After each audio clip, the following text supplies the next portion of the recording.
Hi everyone, welcome to Unit 2, Chapter 4, where we will be learning about cellular respiration. This means how cells get their energy.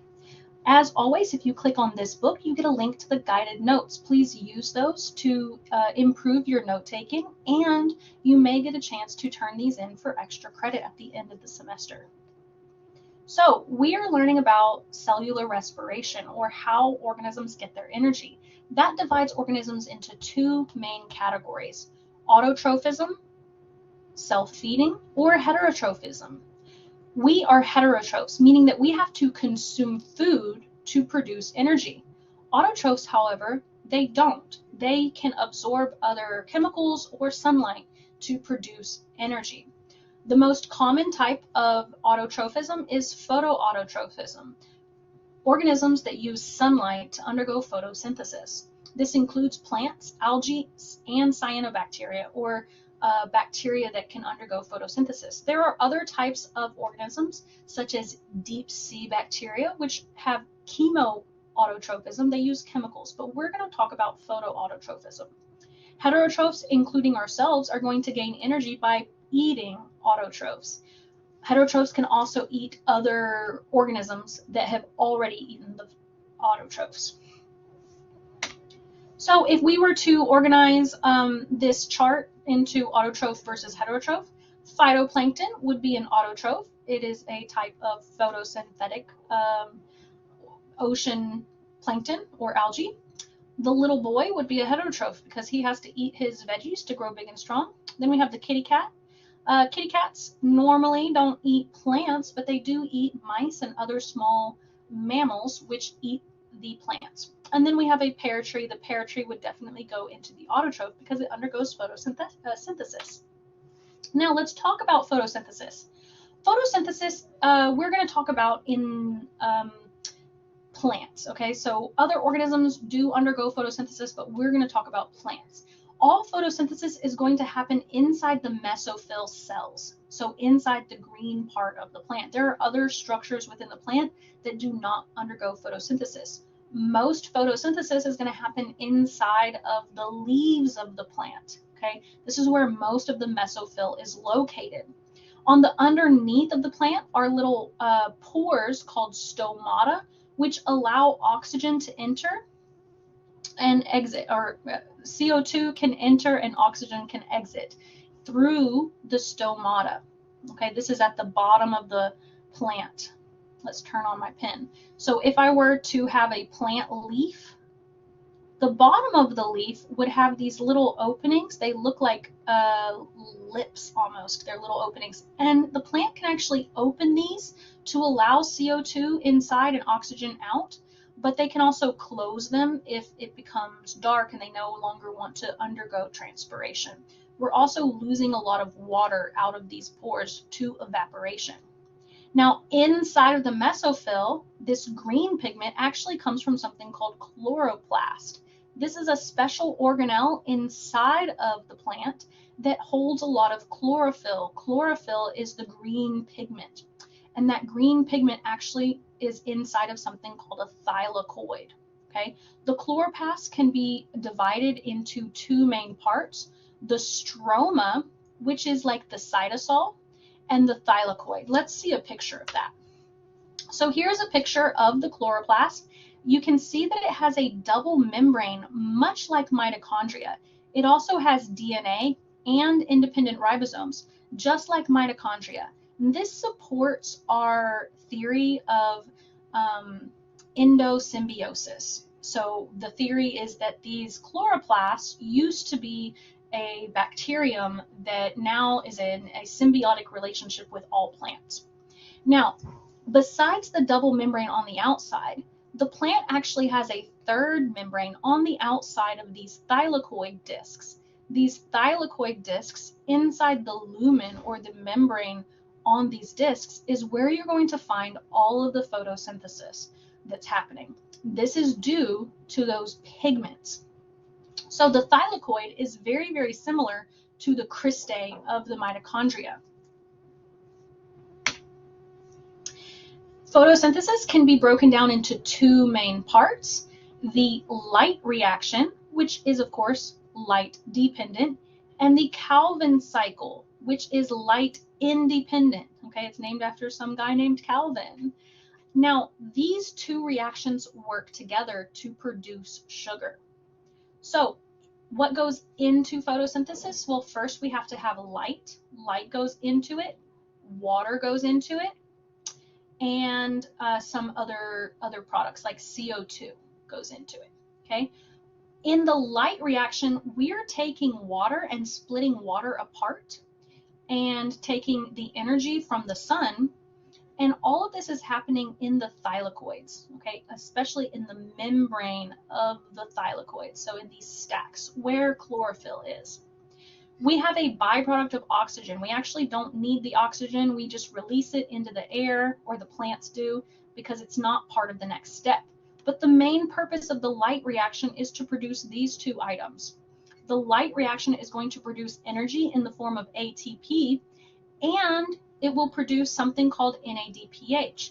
By itself, NADPH is not that interesting, but the interesting part is that NADPH carries electrons, and we need those electrons. So this is our electron carrier, NADPH. So this is two different forms of energy that will feed the Calvin cycle, the second half of this process. Now, the light reaction happens during the day when we have light. This dark reaction or light independent reaction can happen 24/7. It's not constrained to whether it's light or dark outside. It is constrained to how much ATP and NADPH is available. So as long as there's ATP and NADPH available, this plant can undergo the light independent reaction. The Calvin cycle, the whole purpose of the Calvin cycle is to take carbon dioxide from the atmosphere and form it into a 6-carbon sugar. So we're going to take 6 carbon dioxides. We're going to need 6 of these in order, we've got CO2, in order to make sugar, which has 6 carbons, 12 hydrogens, and 6 oxygens. Okay, so we need 6 carbon dioxides. So this process has to happen 6 times in order to get 1 glucose molecule. Now, let's talk about photosynthesis a little bit. Here I have a picture of a solar panel. So sunlight will come and excite the solar panels, and the solar panels will produce charged ions. So these charged ions will go down this cable and be entered into the battery for chemical storage or potential energy. So we're storing the energy in the form of a battery here. This is the same process that's happening here, where we have the light reaction, which acts as the solar panel, which produces this cellular energy, this NADPH and ATP. So our solar panels are producing electricity and sending it through these wires to the battery. The battery is kind of like the Calvin cycle because we are producing stored energy in the form of sugar. So this is going to be our battery. This sugar can then later be used for cellular respiration by the mitochondria. The light reaction, we're going to talk about the light reaction first. The light reaction is, of course, dependent upon light. The sun projects all kinds of different lights, but humans are only sensitive to this very small range of visible light, or the visible light spectrum. And plants are sensitive to an even smaller range. Now, you'll notice that the plants do really well in this 400 to 525 range. They do really well here. This is the violet and blue color. Then in green and yellow, we really don't have much action at all. And then we have a little bit of action here in the red spectrum. So plants actually reflect green light, which is why they look green to our eyes, because the plants are reflecting that green color to our eyes. So plants actually do not thrive in green light. They thrive in purple and blue light. This is due to the plant pigments, mainly chlorophyll. There's 2 different kinds of chlorophyll, chlorophyll A and chlorophyll B, and there are also carotenoids like xanthophyll and carotene. So these pigments get excited at different wavelengths of light. which is why many plants will have more than one kind of chlorophyll so that they can absorb more than one kind of light. So if I were targeting plants and I could only use one spectrum of light, I would choose this right here, maybe 430, because this would target the plants the best because we have the most action from all three different types of color pigments. I would never choose a pigment or a light spectrum in the 600 range, 550 to 650, because the plant would simply reflect all of that light and the plant would not be able to grow. Now, interestingly, over here in the red light, you can create a greenhouse using red light, but you will only be able to grow plants that use chlorophyll A, okay? You wouldn't be able to grow plants that use carotenoids because they simply wouldn't react or respond to this wavelength of light. And the wavelengths of light are associated with how much energy the photons have. So for instance, these cosmic rays have very short wavelengths or very high energy, whereas these, like radio waves, have very long waves, like infrared has very long waves. So as far as energy goes, the plants are responding to these high energy waves over here in the purple and violet area. So this says, imagine you are a farmer on Mars and you have a greenhouse with artificial light. The lights are broken, so you can only select one wavelength. What wavelength would you avoid? Well, as mentioned before, I would avoid these wavelengths. So I would not use any light in the 550 to 650 range because they will just reflect the light. They will not absorb it. The plants, however, over here are absorbing light from 400 to 500. But if I chose a spectrum within 500, I wouldn't get a good reaction from chlorophyll, and I would just get a good reaction from the carotenoids. So in the next question where it says, which wavelength of light would you use to target growth? Probably this one right here at 430-ish, right here, because all three of the plants grow really well at that length. If I chose 500, I would get a good reaction from carotenoids, but not from the chlorophyll. And if I chose 400, I would get a good reaction from chlorophyll A, but not such a good reaction from chlorophyll B. I could choose something in the 700s, but if I chose 700, I would be eliminating the carotenoids altogether, and I would only be getting a reaction from chlorophyll. So the best wavelength of light would be around 430. Of course, sunlight includes all of these wavelengths, so plants grown outside don't really have to worry about this. But when we get into artificial light, some light that may appear as white to you and I don't actually include the entire spectrum of visible light. So what happens once the plant actually receives the light in the light reaction? Well, plants include chlorophyll, and the chlorophyll is arranged in photosystems. Keep in mind that all of this is happening inside this membrane of the thylakoid. So everything that I'm talking about right now happens just inside the membrane of the thylakoid.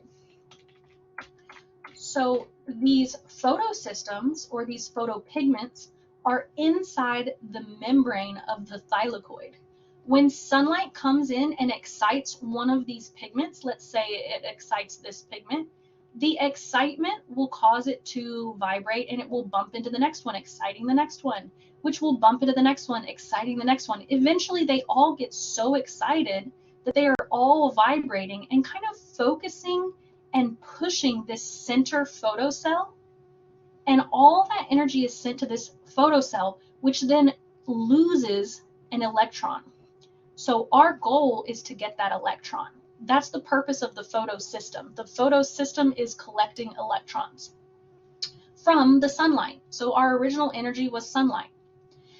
This reaction center complex is usually a different pigment than the others, but they all become excited and then kind of focus all of that excitement onto this photocenter, which will then release the electron. And the electron will be sent to the electron acceptor, which we'll talk about in a moment. So here are photosystems right here. We actually have two different photosystems that are in that thylakoid membrane. They are ordered photosystem 2 and photosystem 1. It's not backwards. We discovered photosystem 1, we as in scientists discovered photosystem 1 first, and then photosystem 2 was discovered, and we actually discovered that photosystem 2 happens first in this cyclic electron flow. So once sunlight hits the photosystem, it will excite and release an electron to the electron acceptor, which will then start a kind of cascade sequence. The electrons are eventually recycled and sent here. Okay, so we ended up with an electron up here, and then it went down this electron chain, which then lands in the next photosystem, which sunlight will again excite and send up to the next cascade. Now, where do we get the electrons in the first place? Well, at the beginning we said that we need water, H2O. Water is actually split into oxygen, which is then a byproduct, or it is lost, we don't need it, but we did produce 2 hydrogens, okay, and they have a positive charge. We also produced, that was an E, electrons. So this electron came from the water. So this electron in photosystem 2 came from splitting apart water. Okay, that electron got excited, was sent up to the electron transport chain here. Now during this chemiosmosis, or during this electron transport chain, more hydrogen is pulled from outside of the thylakoid into the thylakoid space. So not only do we have these hydrogens from the water, but we have extra hydrogens being pulled in just due to these electrons.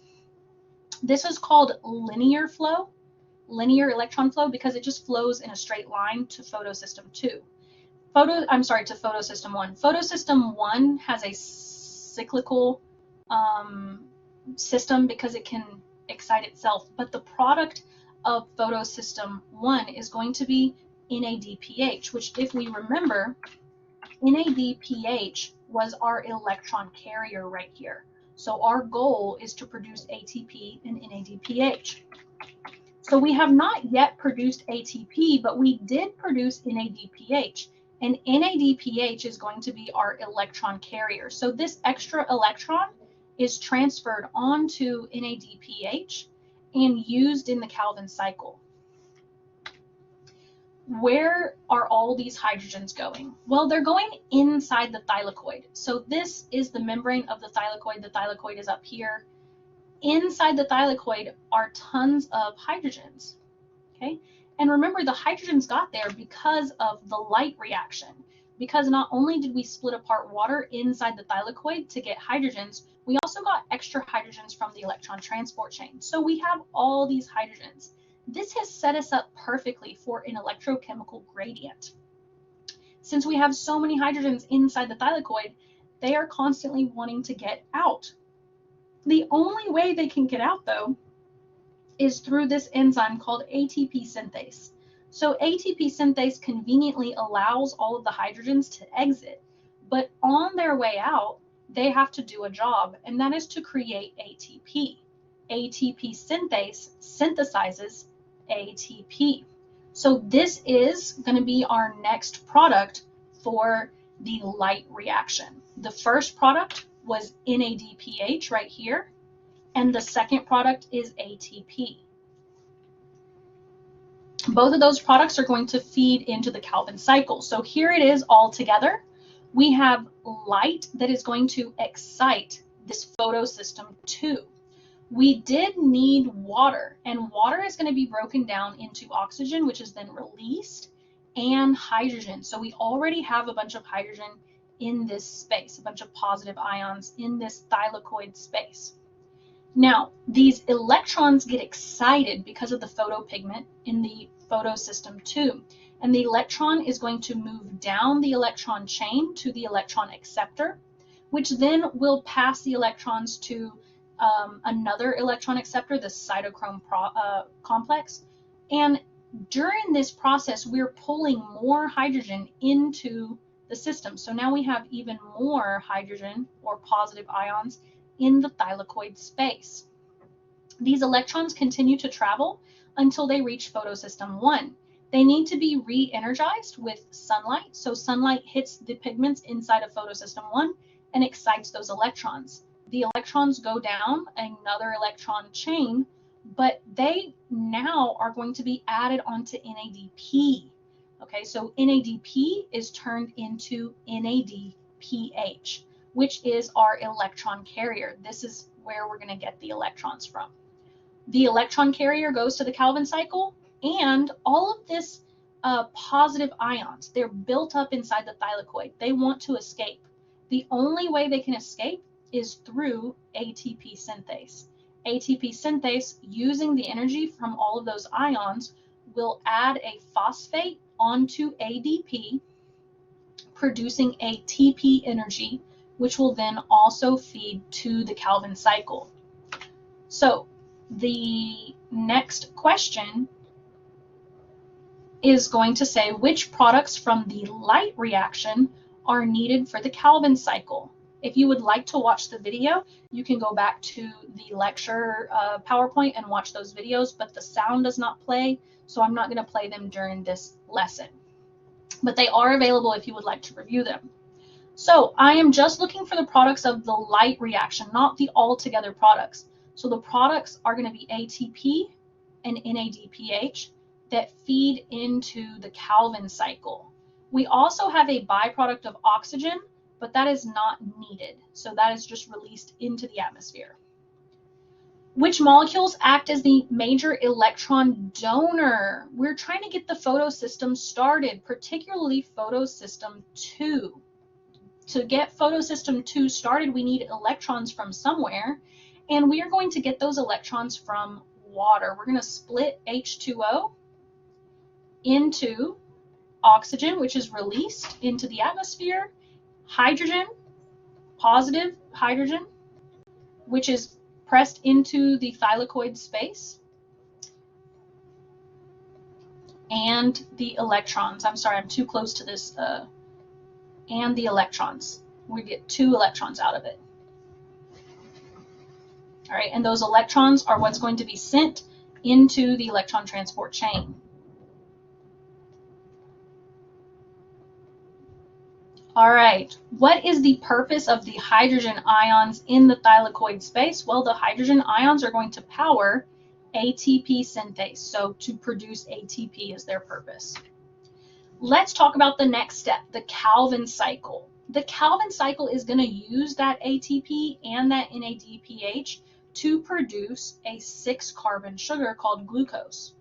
Now, that means that this Calvin cycle has to happen 6 times. So it may be a little blurry, but this says 6. We're going to go through this cycle 6 different times to produce 1 glucose molecule, because glucose is C6H12O6.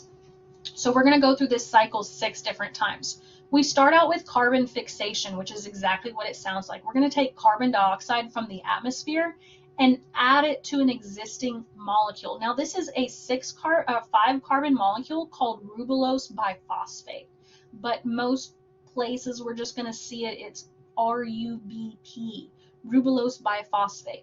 Now we have 5 carbons here, 1, 2, 3, 4, 5. We only need 1 more carbon to get to 6 carbons. So we're going to take that carbon from CO2 and pop it on right there at the top. But this is not exactly stable, so it very quickly breaks down into something called 3PG. This has 12 3PGs. That's after we've gone through the cycle 6 times. So 1 RUBP turns into 2 3PGs. This is not a carbohydrate though. It is just a 3-carbon complex. We want to turn it into a carbohydrate. We need a little bit of energy to do so. So in the second step, reduction, we're actually going to use the ATP and the NADPH that we had from the light cycle, and we're going to turn 3PG into something called G3P. Okay, we turn 3PG into G3P. The only difference is that this is now considered a carbohydrate. Okay, we have this, and we had to use NADPH to get there. Only one of these will go into the products. So every time we go through the cycle, 1 G3P is added to the products, and that will be used to create sugar.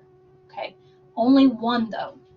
Everything else, we have all this leftover G3P. We consider this a carbon skeleton. It is not like a true carbohydrate. It's a carbon skeleton.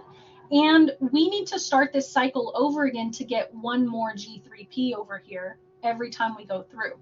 So regeneration is the last step where we take this carbon skeleton, and it takes a little bit more energy, and we're going to turn it back into ribulose biphosphate, or RUBP. Now, we stole one carbon from over here, so we actually end up with 5 carbons that are going to be turned into ribulose biphosphate because we stole one carbon. That's why we have to go through this cycle 6 different times. So we have 3 steps. Carbon fixation uses CO2, adds it to ribulose biphosphate, but then it quickly breaks down into a 3-carbon compound. Reduction takes that 3-carbon compound, adds NADPH and ATP to the system to produce an active G3P, or the precursor to a carbohydrate. One of those carbons is going to be added to our products, which will eventually become sugar or glucose after 6 turns.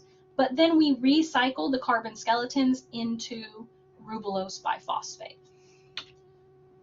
If you would like to watch this video, you can view it in the PowerPoint. I do suggest it. It's a great video, and it explains why we need to go through this cycle 6 different times. Here it says which part of the Calvin cycle is responsible for taking a 5-carbon from the G3P skeletons and creating ribulose biphosphate. So if we're creating ribulose biphosphate, I know that this is going to be the regeneration step. Okay. The next question says, which part of the carbon cycle is responsible for taking a 3-carbon compound and forming active G3P with the help of NADPH? I know that that's going to be the second step because of the use of NADPH, so I know that that is reduction. Last step, we are taking CO2 from the atmosphere. Anytime I'm taking CO2 from the atmosphere, I know that it's going to be the first step, which is carbon fixation. All right, let's talk about we're done talking about photosynthesis. Let's talk about what happens to that glucose molecule after it's made. Both plants and animals have mitochondria. Mitochondria is a unique organelle which is used to create tons of ATP. Both plants and animals do this. When we talk about cellular respiration, we're going to talk about one single glucose molecule. So if one single glucose molecule undergoes glycolysis, we will end up with 2 pyruvates. Both of those pyruvates will enter into the mitochondrial matrix and be turned into acetyl-CoA.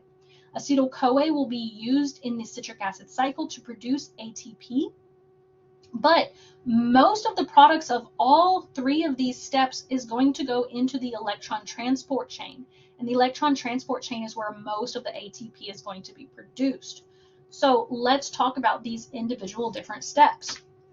Glycolysis. Glycolysis is the first step. Glycolysis is also called the breakdown of glucose, or glucose breakdown.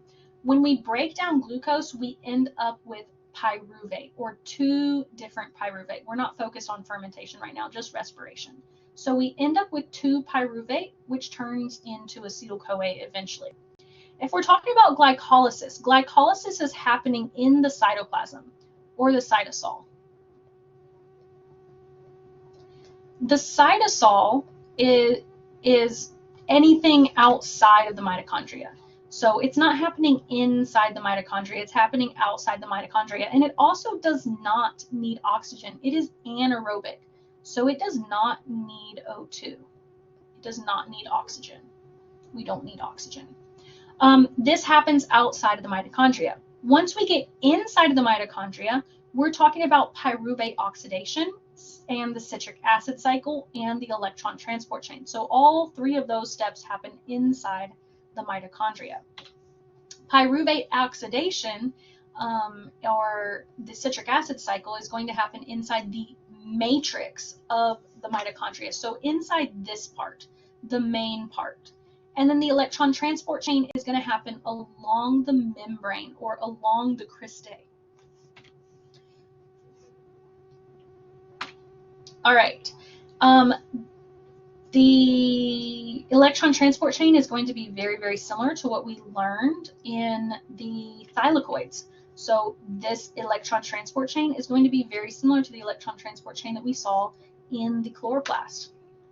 All right, looking at this diagram, we first have glycolysis. Glycolysis is going to produce a little bit of NADH, which is our electron carrier, okay? But we're also going to produce a little bit of ATP, okay? This is happening outside of the mitochondria. Everything over here is happening inside the mitochondria. Once we're inside the mitochondria, we're producing a little bit more NADH, which is our electron carrier. Okay, 2 electrons, actually. All right, and we're going to produce a byproduct of CO2, but we don't need that. Okay, no ATP in this section. Then we have the citric acid cycle, aka the Krebs cycle. We're going to produce a little bit of ATP, but what we're mainly going to produce is electron carriers. Each one of these electron carriers is going to carry 2 electrons. So this is the big money right here, because those electron carriers are going to feed into the electron transport chain, which produces just tons and tons and tons of ATP. The first step, glycolysis. We already talked about glycolysis. If we have 1 molecule of glucose, that will split into 2 pyruvates. So at the end, we end up with 2 pyruvates. So 1 glucose turns into 2 pyruvates.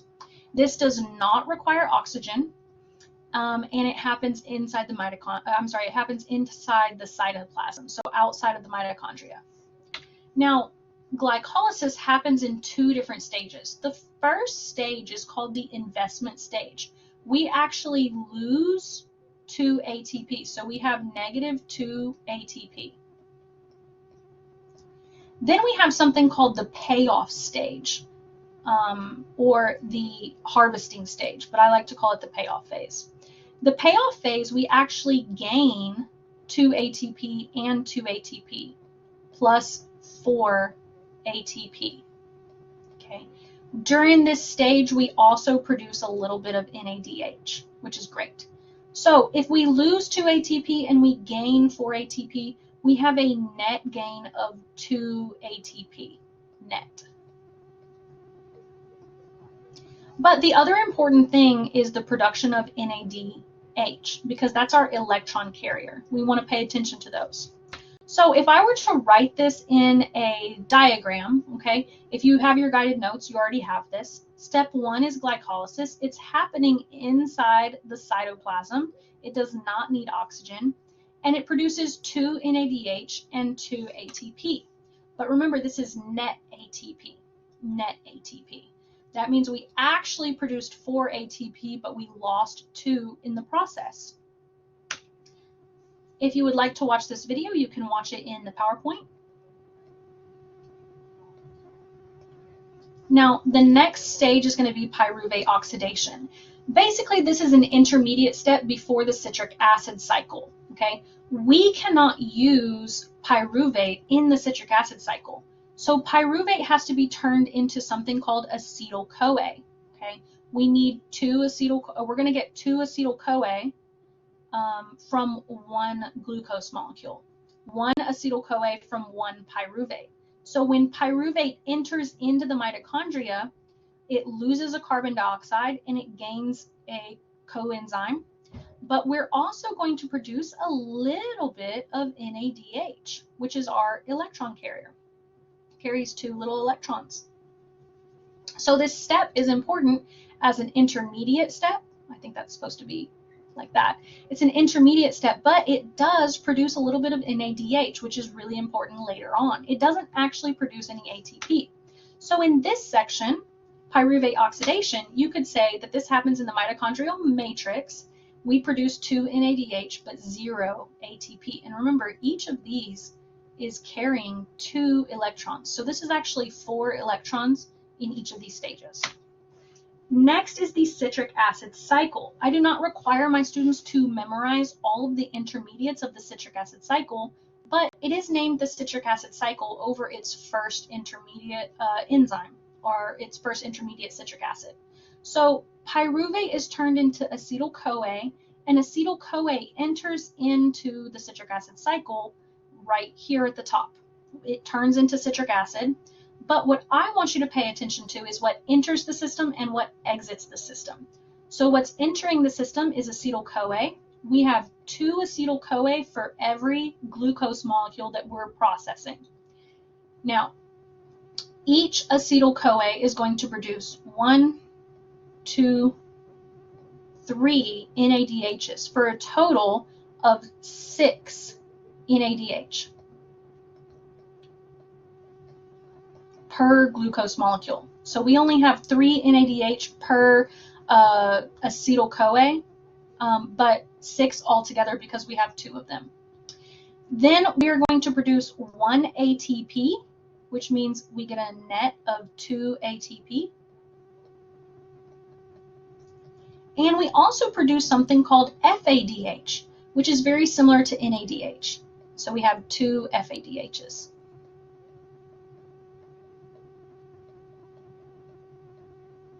Okay, so 1 acetyl-CoA produces 3 NADH, 1 FADH, and 1 ATP. But 1 glucose molecule is going to produce double that. You can watch this video by looking at the PowerPoint. It's a great video, but we're going to move on to our chart. This citric acid cycle, we're producing 6 NADH and 2 FADH per 1 glucose molecule. So all of this is per 1 glucose molecule. We're also producing 2 ATP. But again, the great thing about these electron carriers is that each one of them is carrying 2 electrons. So that's going to end up being a whole lot of ATP down here in the electron transport chain. Oh, that was awful. Electron transport chain. All right, what is the net product of the citric acid cycle? We only produced 2 ATP, but that is not the important part. The important part is the 6 NADHs and the 2 FADHs.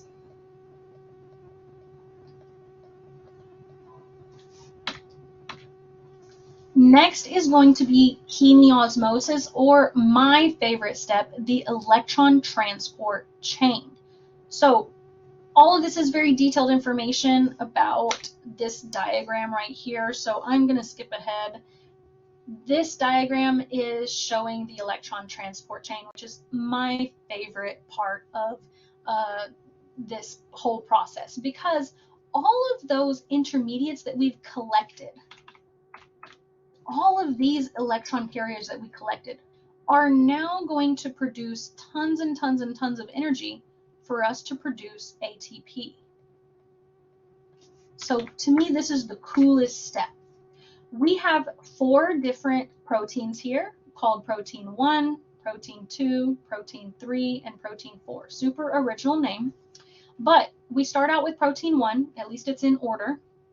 The NADH that we produced earlier will donate 2 electrons to this system, which excites the system and allows it to pump hydrogen into the intermembrane space.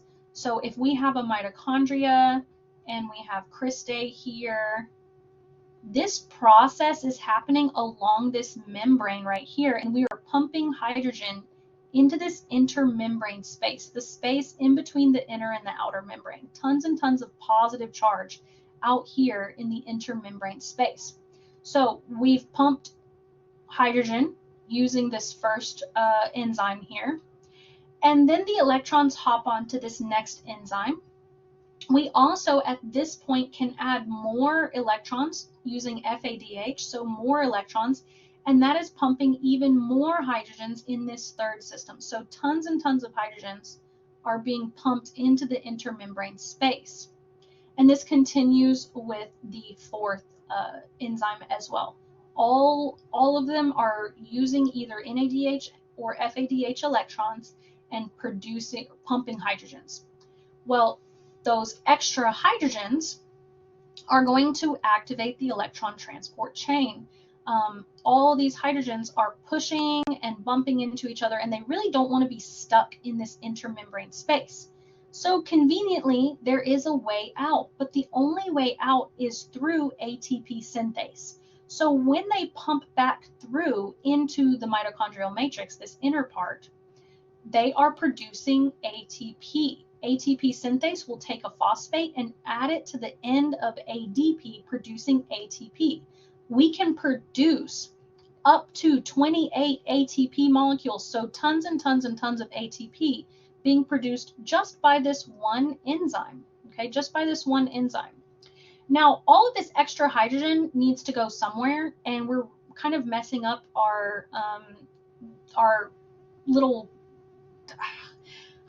I'm so sorry, I forgot the word, concentration gradient. We're messing up our concentration gradient if we let it stay as hydrogen. So what's going to happen is two hydrogens, along with these extra electrons that were released after enzyme 4, after protein 4, the electrons will join the hydrogens and one oxygen to produce water. So we actually have a lot of water inside of the mitochondrial matrix. All right, so the electron transport chain happens in the intermembrane space or along the cristae, along that inner membrane. And we're going to get two ATP per electron carrier, because each one of these has 2 electrons, okay? Each one of these has 2 electrons. And in here, we can see that each electron is going to kind of pump over one hydrogen. It's not exact, it's not exactly the same, but it is about 24 ATP. Now this can vary depending on how many electrons we have, you know, what time this is going to happen, maybe how many hydrogens are available, how hydrated you are. This can change a little bit. So we end up, if we add up all of this together, we end up with about 28 to 36 ATP. So we can actually produce quite a lot of ATP in the mitochondria. We only got 2 from glycolysis, and we only got 2 from the citric acid cycle. But all of these electron carriers fed straight into the electron transport chain to produce even more ATP. This is a wonderful video about the electron transport chain if you're looking for more information about the electron transport chain. So the electron transport chain is very similar to the electron transport chain in photosynthesis. Very similar process. What powers the electron transport chain? Well, electrons. The electrons that are found in NADH. Also, we have hydrogens. Hydrogens are going to help ATP synthase produce ATP.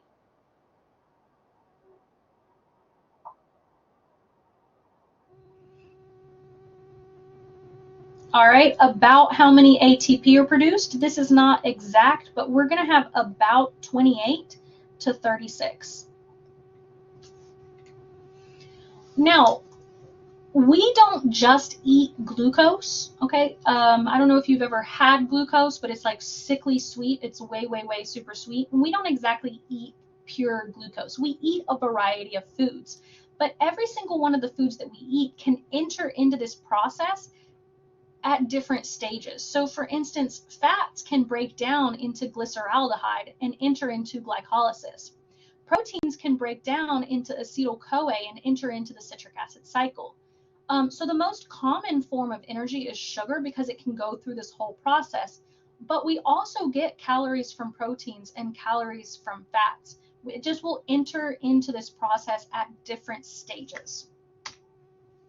Here is a great diagram where you can see how photosynthesis and cellular respiration interact, because the byproduct of photosynthesis is going to be glucose, which is a storage of energy, and oxygen. Well, for cellular respiration, we need oxygen and we need glucose. So those things are going to feed cellular respiration.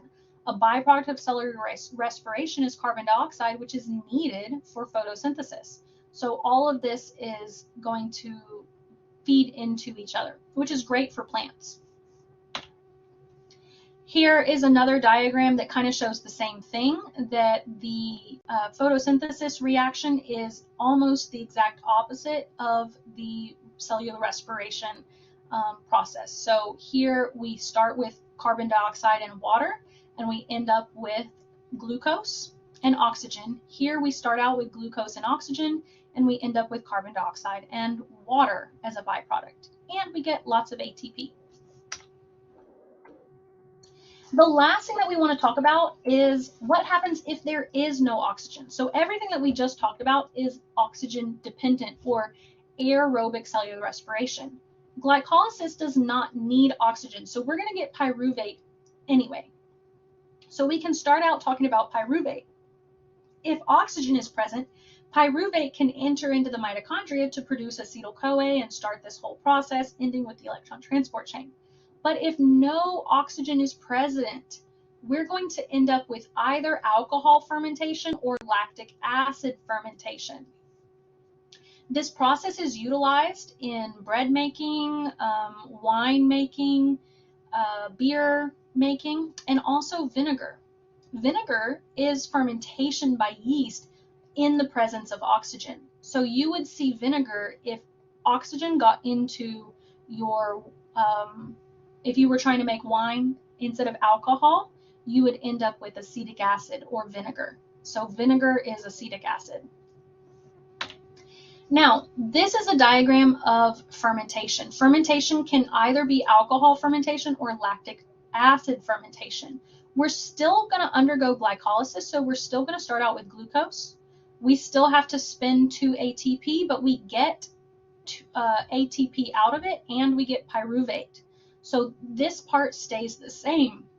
But if there is no oxygen available, instead the pyruvate will be broken down by your body. A yeast can actually break the pyruvate down into ethanol. Okay, so we produce alcohol. This is what's used to make wine and beer.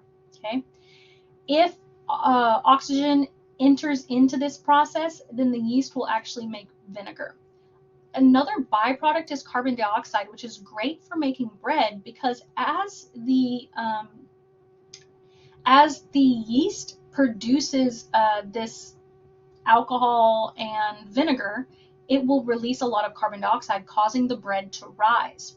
Now, animals don't undergo alcohol fermentation. They undergo lactic acid fermentation. And lactic acid fermentation is kind of like if you've exercised too hard, you used all the oxygen in your muscles, and now your muscles have to undergo lactic acid fermentation, producing lactate, which is what causes your muscles to feel sore.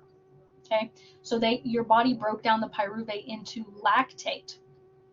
Now, the goal of fermentation is to recycle this NADH to restart the glycolysis process. So we're only producing 2 ATP at a time each time this cycle goes through. So that's why your muscles are really sore, because you have to produce a lot of lactate to get a little bit of ATP energy.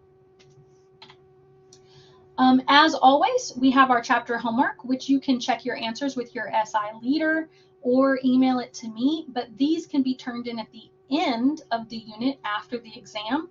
Don't forget to print your chapter laboratory write-up and bring it to lab, or watch the lab video. We also have other resources like the textbook and the flashcards.